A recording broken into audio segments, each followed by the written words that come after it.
Hey there, welcome to Main Street Living. I am Cheryl Nelson. Hey guys, I'm Quincy Carr. And I'm Danielle Avari. Guys, it's so nice that it's spring. And one thing I always do in the spring is purge. I've got to go through my closet and get rid of stuff. And Danielle, probably for you too, because I feel like us ladies, we do that. Yeah, no, I'm cleaning out my closet. I didn't even realize that it coincided with spring. It's something about the days being longer. Now I feel like I have the time and it's still light out.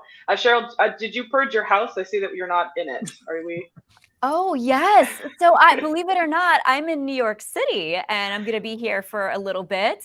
So yeah, this is kind of nice, a little temporary location here. And it's at the moment not feeling like spring, but I would love to have some warmer temperatures.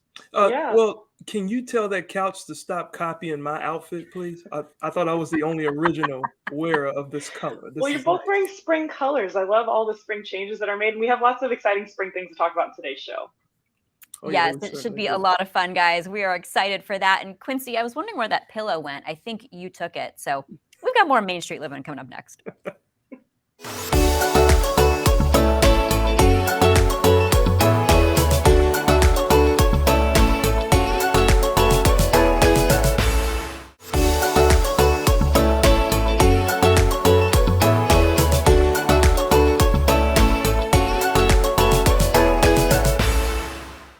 Welcome back to Main Street Living. Danielle, Quincy. Spring has sprung, and that means many of us are getting ready to fill our garden boxes and planters with fresh new plants. And most of all, I think we could probably use a few pointers to keep those plants happy. It's a good thing we have Miss Smarty Plants here, also known as Pam Meisner with San Diego's Water Conservation Garden. She's an expert in this space and is here with some valuable tips. Pam, thanks so much for joining us on Main Street Living. Hey. Well, thanks for having us. And, you know, you used that word expert. I don't know about that, but I'll try and give you my best. Well, we know you're Miss Smarty Plants, so we know you are a wealth of knowledge. And it is finally spring. Spring has sprung, and we're anxious to get our yards, our patios, our gardens planted for the new season. I just have a little patio myself, so I'll have to work with something small. But what are some tips to keep in mind as we get ready for spring planting? You know, isn't spring this wonderful time? You know, it's all about newness and rebirth and all of these beautiful colors coming about. I would say the best tip I can give anybody about anything before you start to plant is to have a plan. Have a plan. Know what it is that you want to do. Do you want to plant vegetables? Do you want to plant flowers? What is it that you want to achieve? And then once you get your idea in mind and your containers, you're going to start getting all of those containers ready for the planting. And soil is the most important thing ever. Your soil. That is what is going to make or break all those wonderful tomatoes that you planted, or those beautiful flowers, or all the bulbs to come up. It has to have really good soil. And one of the best ways is to add compost to your soil. It's an organic matter. Add compost, worm castings, even some things from your kitchen, your eggshells, your coffee grounds, your banana peels. All of those things go into making soil, and that soil then decomposes and just makes your plants and feeds them. It's wonderful. Wow. So you're saying we have to put the plan in plants before we start? Put the plan in plants. Okay. Put the plan in plants. Well, I have to say, Pam, digging the earrings. Love how you got the earrings dangling there. Now, you were talking about planting, right? Okay, so planting strategies are going to be a little bit different depending on where you are in the country. But what are some of the suggestions for soil preparations that you could help with plants no matter where you are? No matter where you are, again, soil is the best thing. If you're in the East Coast where they get the freeze and it gets very, very cold, you're going to have to take your soil and till it. You're going to have to aerate it. Just make sure you're mixing it up a little bit, break up all the clods, add some organic matter to it. If you'd like to put fertilizer in, I caution just using fertilizer just a little bit. You want to use mainly your raw soil and just add nutrients to it. Back east, you know, that we don't really have to worry about the water use, but out here in southern San Diego, even though we've had the wettest season that I can remember, come this summer when we have elongated periods of over 100-degree weather, we're going to be wishing that we saved some water. So Yeah. try and use some native plants if you can, because they are naturally adapted to the climate that you're in. That's what I was going to ask you about, is for people who don't know what a native plant is, or what the advantages are of choosing native plants in your area, because like you said, you're in San Diego, everything can grow there. Yeah. Well, and we like to, people love to have this tropical look that, like we live in Hawaii, but we don't get all of that rain. But you can get that look by using the proper plants, and plants that are native to your climate. Now, not all native plants are drought tolerant. And mostly a plant becomes drought tolerant once it's established. So the very first time that you plant a plant, that's when you're going to give it the most water, the most nurturing that it needs. And then it can become and adapt to the climate around here. But not everybody, wants to have succulents or things like that. And that doesn't mean that you have to. There are beautiful, beautiful flowers that are native to San Diego that look beautiful. Okay. All right. So now I'm a little bit confused. Okay. So help me out there, Pam. You were saying earlier about probably not either using fertilizer a lot or using just a little bit, but what do you recommend for feeding the new spring plants? Is it better to buy fertilizer from a nursery, or are there other ways to make it ourselves? Fertilizer is great because there are some plants that need certain nutrients like nitrogen or phosphorus or potassium and things like that. And there are certain plants that have more of that in them. So you can buy a fertilizer then that has those extra ingredients in it. But really the main thing for you to add to your soil is something organic and natural, such as compost. It's natural. It has all of the nutrients in it that your plants will need. It can process it very easily. When you're planting in your yard and you have all of this native soil and you give it a lot of, let's say, vitamins, for a while, you're going to feel that vitamin power, right? Boom. Well, then after that goes away, what do you got, right? So you just want to make sure your natural soil is as healthy and as robust as it can be. Okay. I know you talked about conserving water in certain parts of the country, especially where we are in California. The Water Conservation Garden in San Diego County, where you work, has been helping people have beautiful drought-tolerant outdoor spaces for 30 years. So what can you tell us about the garden and some of the programs that you offer? Oh, the garden, it is this magical place. And if you haven't ever been, you got to come. It is not only this wonderful garden that you can walk through and learn. It's a learning center.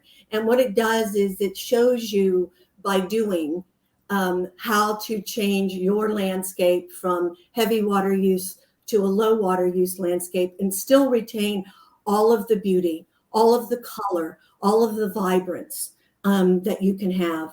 It shows you ways to save water. We have many areas in the garden where we teach you how to capture water off of your roof. We teach you how to prune correctly. We are a hands-on garden, so most of our workshops and classes that we hold here, you're actually out in the garden doing. So if it's a trimming class, you're actually holding pruners. We teach you how to make swales and berms and water capturing foundations in your soil. We teach you how to make tamales if that's what you'd like. Nice. This is a great place, right? Yeah. We teach you to cook with the beautiful vegetables and things like that you can grow here in your garden. And it's also a place for your soul. It's a place to just come and be. We do. I'm sold. Yeah. Yay. Pam, let the viewers know how they can find you guys. We can be found at thegarden.org, O-R-G. Easy, thegarden.org. And we have a lot of things to offer. We do field trips. We have school classes here for the Miss Smarty Plants program. We do craft classes. We do we do a yoga sleepover. It's just this wonderful place where you can come and restore every little inch of you. There you go. I like that. Restore every little inch of you. Thank you very much for restoring us. And now we Oh, know we have to plan to plan. Thank you so much again, Pam, for stopping by. you bet. It's been my pleasure. And come visit us. You got Bye, Miss Smarty Plants. it. All right, guys. Well, up next, whether we come out and visit or not, that just reminds me of Cheryl. And she's up next because she's talking about climate change. Ooh, stay around.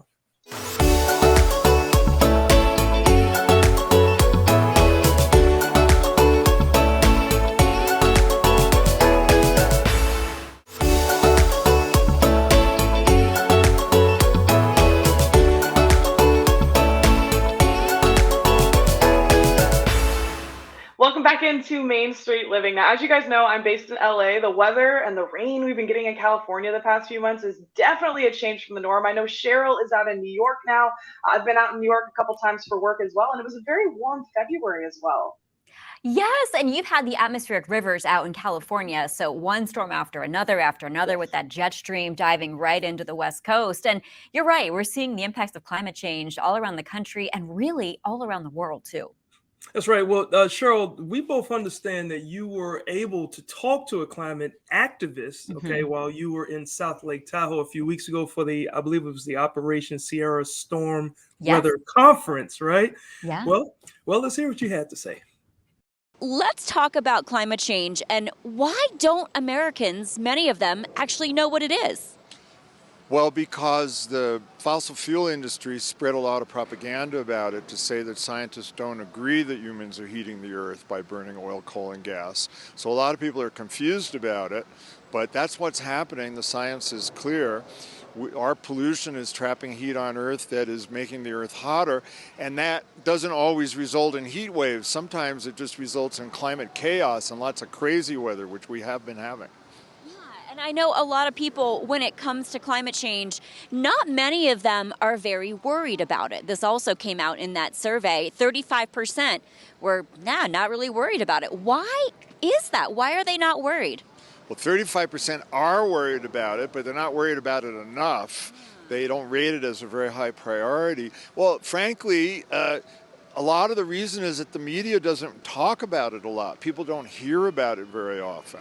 And when they do, it's presented by scientists in an overly complex way, so people turn off. But it's really simple to understand it. This pollution has put a blanket around the Earth that is trapping heat that used to be able to go back out to space. So that's a lot of trapped energy. It makes the storms stronger. It makes the drought stronger. And that's going to keep getting worse until we stop polluting. And I know some people might think this is not an immediate threat. Like if you see a grizzly bear, that's an immediate threat. Climate change, they don't look at it that way. So how do you get them to change their perspective? Well, a lot of people are seeing it more as an immediate threat. Right here, they almost had to abandon this town, South Lake Tahoe, because of the Caldor fire 2 years ago. Almost burned down the town.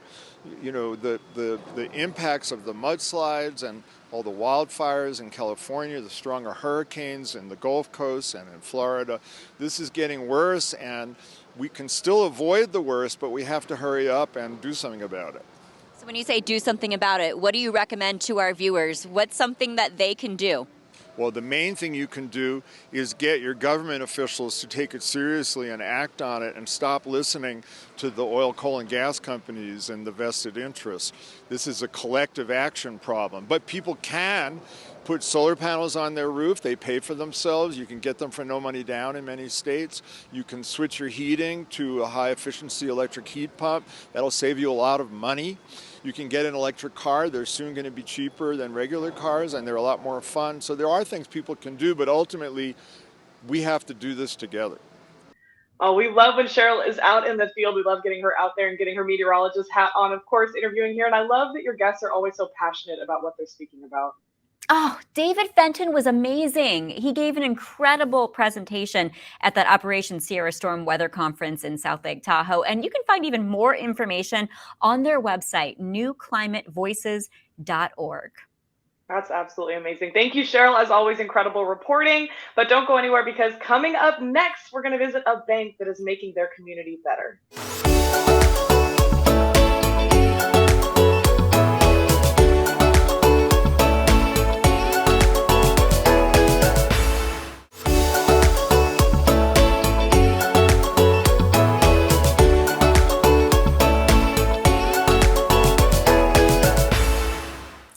Hey guys, welcome back to Main Street Living.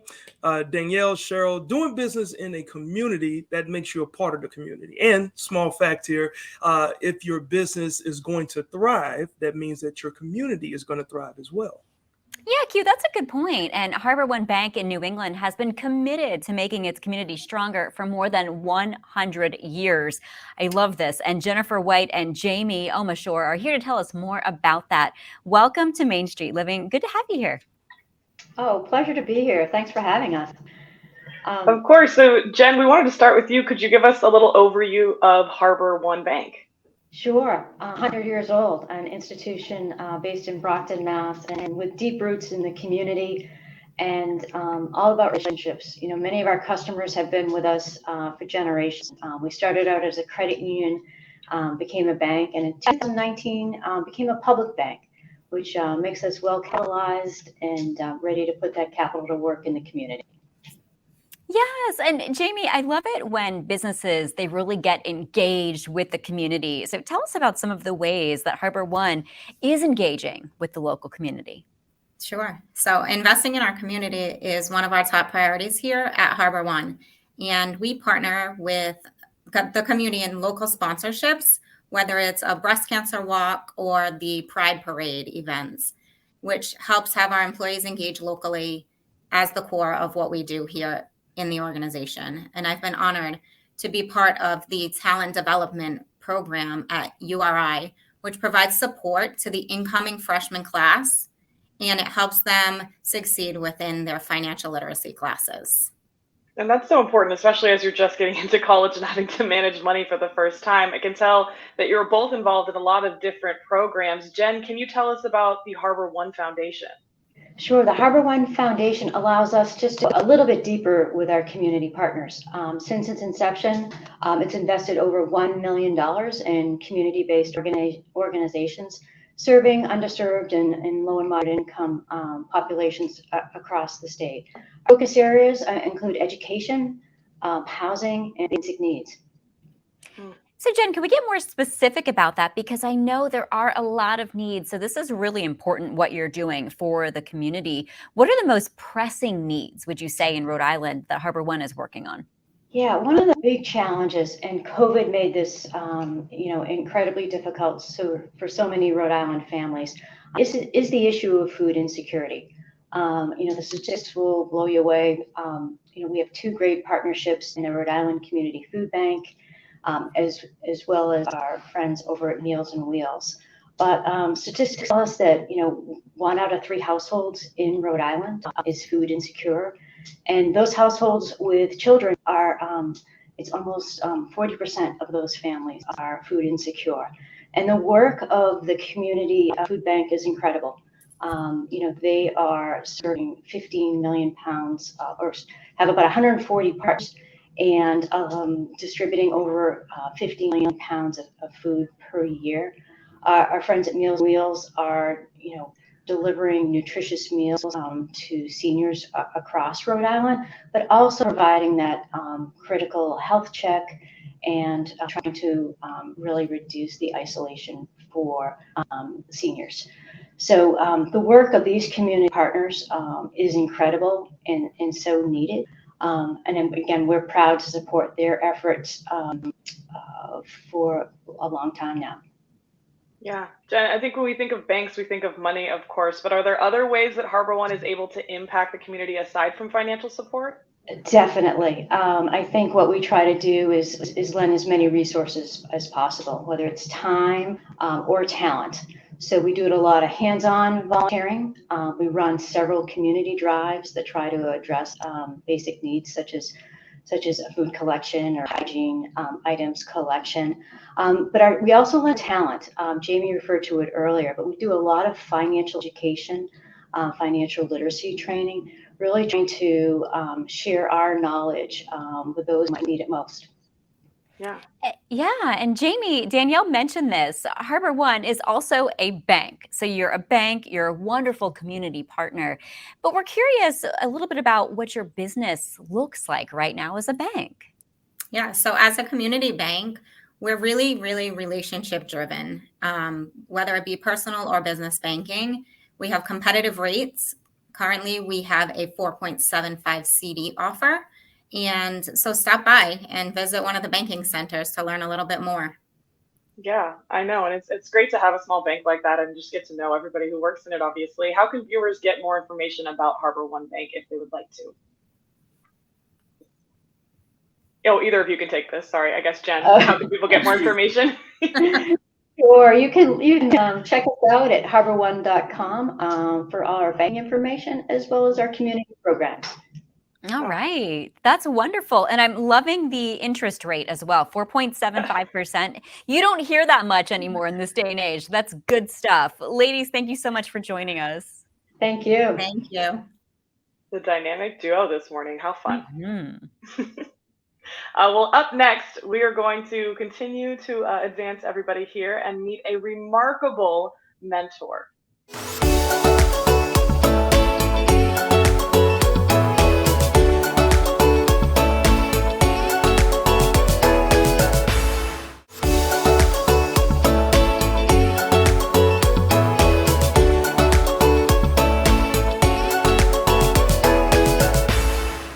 Hey guys, welcome back to Main Street Living. Now, ladies, I don't know if you realize how near and dear to my heart this is, but being a teacher has always been a hard job, mainly because it was my fault, okay? Because I was such a bad student. Oh, no! Well, look, many of us didn't realize how hard it was until we went through the pandemic and we got a chance to see firsthand what is actually involved in teaching our kids. Oh, Yeah. gosh, I can't imagine. My heart goes out to them as well. And teachers go through a lot, and they go through a lot in their training too, and also as student teachers. But with so much to learn and a lot of different circumstances, it's invaluable to have someone to always turn to for advice, right? Yeah, and Cara Leach is a master at teaching fourth graders, but she's also an indispensable resource for new teachers. And so it's no surprise she was chosen as one of Santa Barbara County's distinguished mentors. Meet Cara. My name is Cara Leach, and I'm a fourth grade teacher at Foothill School. I've got a poster up here with 5 parts that are really standing out on the letter. There's a heading, a greeting, the body, closing, and the signature. Fourth graders are fun. They're very social. They're hard workers. They can do a lot. They can produce a lot. And they're also, they're deep thinkers. They're problem solvers. They also enjoy learning and not trying to get out of learning, if that makes sense. Moving up the writing staircase. We did planning, that's the ground floor. Now we're stepping up to the first floor, and it's the rough draft. I really enjoy the fact that I can be creative as a teacher, and I can also dig into research and make sure I'm doing what are best practices. And I'm learning all the time as a teacher. That was actually another big part of why I went into teaching, is to be a lifelong learner. I learn from my students, I learn from my mentees, I learn from my colleagues. She has a sense of serenity in her voice, in her tone, in the environment when you look at her walls, and in her interaction with students. So that's what I see firsthand, is just really that bond that she has, and just the calmness of her, just the way she treats not only the students, but just the whole class in general. She's a great teacher. She'll help you with anything you need. She teaches you great. She gives you everything you need to know about all the subjects, and she also has fun while she's doing it. I definitely learned how to be more caring and just how to be a better person in general. And like, she wasn't just there to teach, she was there to like bond and connect with every student, so that was good. So you can just write your ideas here of what you want to tell your dog. What kind of things do you want to tell him? I feel like giving back is important, and particularly during this last 2 years, during the pandemic, it was a really difficult time for everyone. And when I worked with my mentee, she was really helpful for me because we would collaborate and talk and share ideas. And she had some great, ways of engaging the kids online, using, different Google applications that I maybe hadn't thought of. So I think we really helped each other. She just was so ready to share her expertise. She has so many years of experience, so much good experience. She just is really wise and had a lot of great advice for every little thing that I came up with. She was really happy to brainstorm and kind of come up with a solution that was authentic for myself as well. it's pretty obvious that she cares about everyone, and it's just her style of teaching is very positive, and no matter what level of learning you're at, she respects it, and she has fun with the students. I love the opportunity to learn and to grow as a teacher and as a colleague, as a staff member. I feel like we're all in this together. Oh, guys, her passion is amazing. You can tell she really loves what she does. She is truly an angel. That's right. And, you know, this is why teachers like her and so many more, they need a raise. Oh, yes. Yes. I agree completely. I mean, she's teaching tomorrow's leaders. Yeah. Yeah. In the meantime, it's the awards for her. You can find more about Cara as well as the other teachers honored at the Salute to Teachers event on the Santa Barbara County Education Office website, sbceo.org/salute. All right. Speaking of salute, how about we do a cheers? Anybody else thirsty? Let's go. Explain. Coming up next.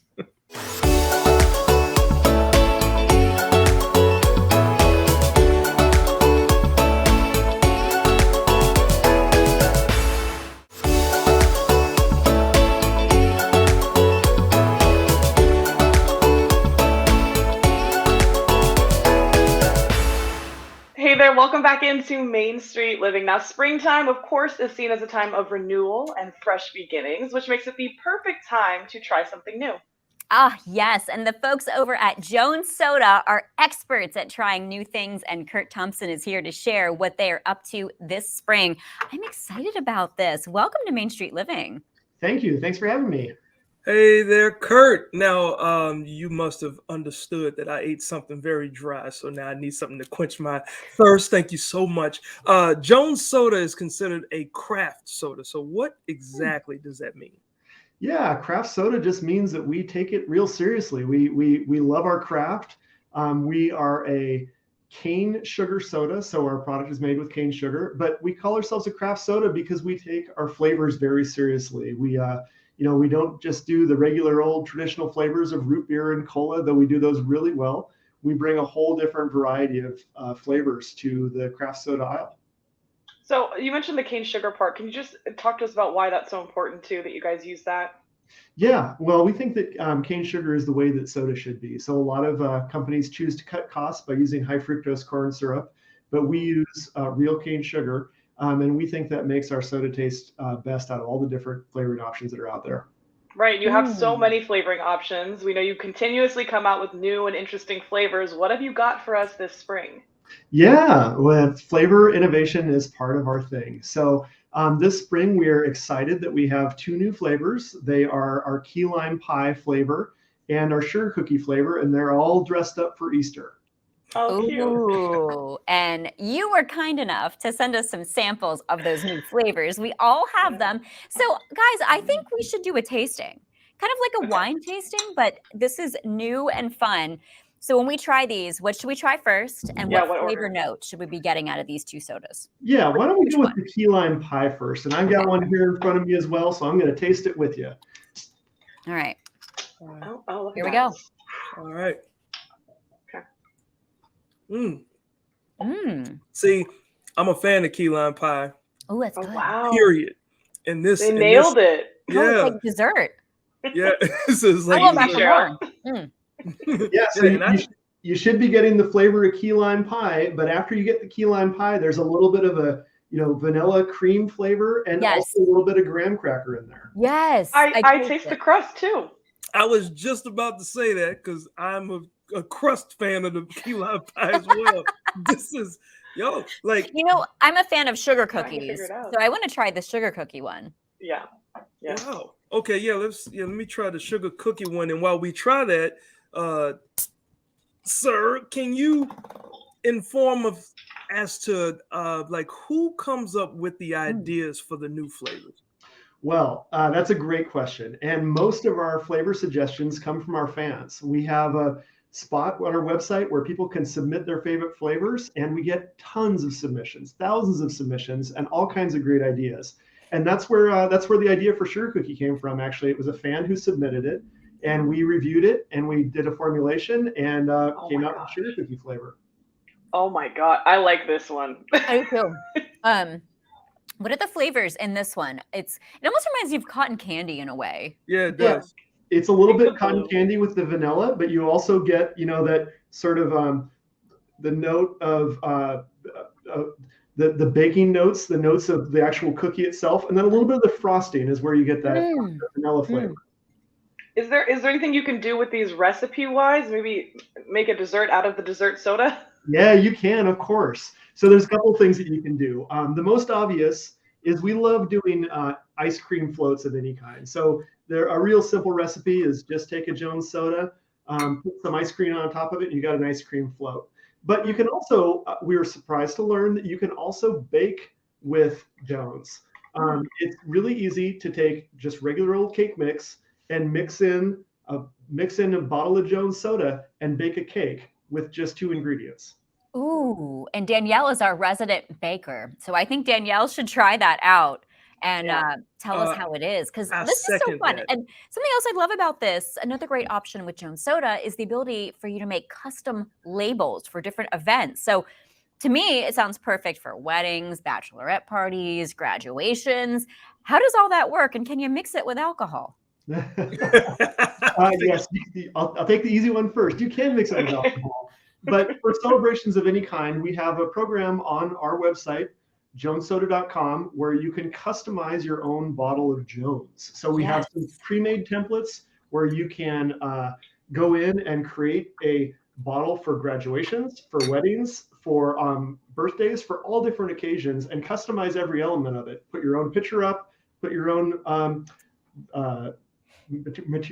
printed material on the back, and send it out to yourself or a friend of your choosing. That is amazing. Man, I'm sitting here double fisting these like the people on the cruise ship. What is it? Blend them together, Quincy. Get a little of each. That's a great idea. This is my new favorite mixer, by the way. Yeah, whenever I have a party, this is going to be the mixer. I'm excited. Yeah, and Cheryl definitely does parties a lot. Now, how can viewers get more information about Jones Soda and also keep up with your latest flavors, especially since they can have their hand in it? Yeah, absolutely. jonessoda.com is the best place to find us online, but I'd also recommend following us on our social channels, because that's where we'll announce new flavors and do polls for which flavors should we do next, and bring the whole brand to life through visual imagery. And I love too that you said it's a craft soda, but you can tell all the little details on here. I mean, it talks about the Jones family on here, and even under the cap, it has little sayings, which I love when the cap comes off, except for this one says, update your resume, go for that new job. So I'm worried about my job here, but maybe I can come be a soda maker. What's the craziest flavor you guys have made, just so I know what I have to compete with? Well, we did do a turkey and gravy flavor last Thanksgiving season. Cheryl's a vegan. Cheryl's a vegan, so that's sorry. I have good news for Cheryl. Our turkey and gravy flavor is 100% vegan. Okay, then Cheryl, you can finally have turkey at Thanksgiving. Oh my gosh, it's vegan. What is in it? Cane sugar. Yeah, cane sugar, exactly. What other flavors are there? There's all kinds of flavors. We have a constantly rotating. We are about to come out with Hatch Chili Lime for summer, and we have all kinds of plans for this fall and into next year as well. We're working on flavor development right now. Oh, amazing. Delicious. My brother's been drinking these since he was little, actually, so this is what we need, though? Full circle. Can we make a Main Street Living label? We need to do that. Yeah, we can absolutely do that. That is easy for us to do. We'd be happy to do that for you. Oh, nice. Yes. And that's why we love having guests like you that give us things. We certainly appreciate you. Thanks for stopping by, man. All right. Well, we got to finish this show. I don't know how we're going to finish it, but we have to cut Quincy off.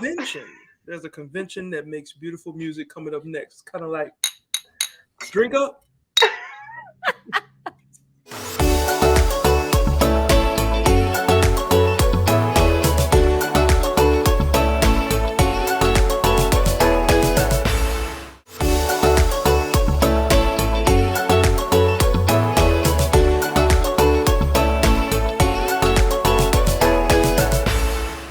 Hey guys, welcome back to Main Street Living. Music is everywhere in our lives, whether we play an instrument, sing in the shower, or even just listen to our favorite music artists throughout the day.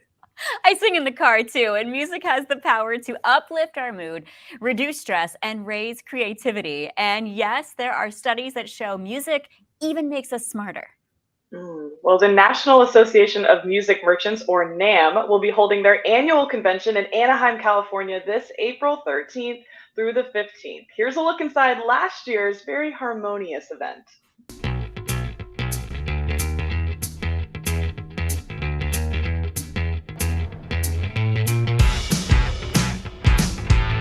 It's phenomenal to be back. NAMM is just this great gathering of people from the industry. It's a way for us to combine all of our energies. It's so collaborative.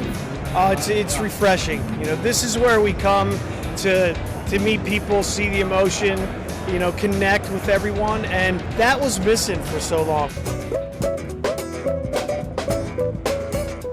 Well, NAMM it's the gathering place for all the manufacturers in the musical world. Pick your category of instruments, from brass and school instruments to pianos, guitars, drums, and more. This is where all the manufacturers and the distribution channels, music dealers from around the world gather to come here and talk about making music. The music industry is like family, so it's been difficult to be away from everybody for the last 2 years. But now we're back here in Anaheim, and it just feels great to see everybody again and talk about music again. We're at the NAMM show here, very excited about our new models. Our main thing is carbon fiber, and you know, it all started when I was in high school and college, taking my guitar everywhere and beating up my wood guitar. In the back of my mind, I was always thinking there's got to be a better way to have a guitar that won't get beat up. To avoid that dilemma, we make carbon fiber guitars, and they're durable, they're reliable. You don't have to keep them in the case, they can always be out. Really fun to look at all different guitars and different like musical instruments. It's like they're really diverse and different. So you kind of like get like see different things from like ukuleles to like different like types of guitars, electric, acoustic, even drum set.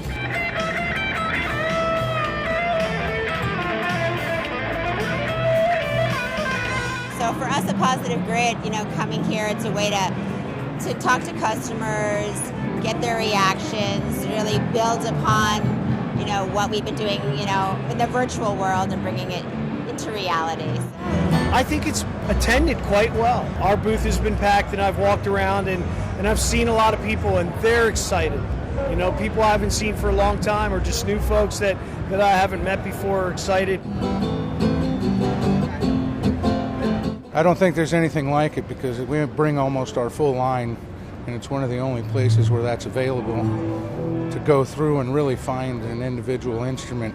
Because, you know, instruments and music really is a personal thing, and finding that one that fits what you want it's hard to do anywhere else. We're aspiring DJs, at least I am. She's a DJ too. Both. We're just checking out equipment and just seeing what else is out here, music-wise. Yeah.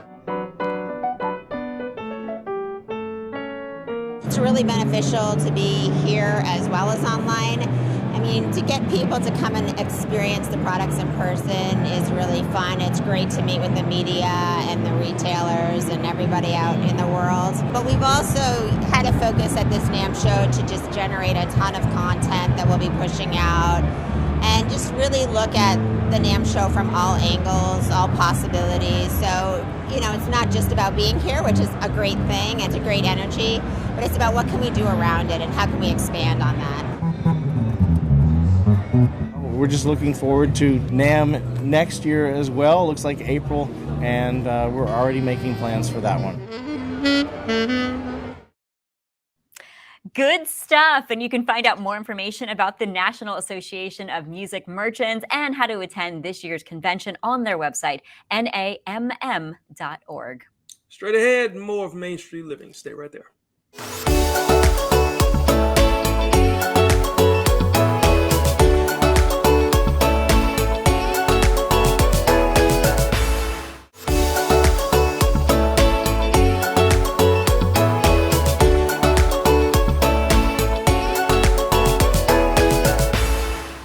Welcome back back into Main Street living today, guys. Bucket list was checked off for me. I got to drink soda for my job on camera with my friends. So Oh yeah, great I'm still episode. drinking it right now. And if you guys missed this segment and so many of other shows, you can catch us on our Cox Contour app anytime. Okay. There's something to be said about a sugar high, guys. And don't forget, as always, we have brand new episodes of Main Street Living Mondays at 9 p.m. local time. So join us then as we take another stroll down Main Street.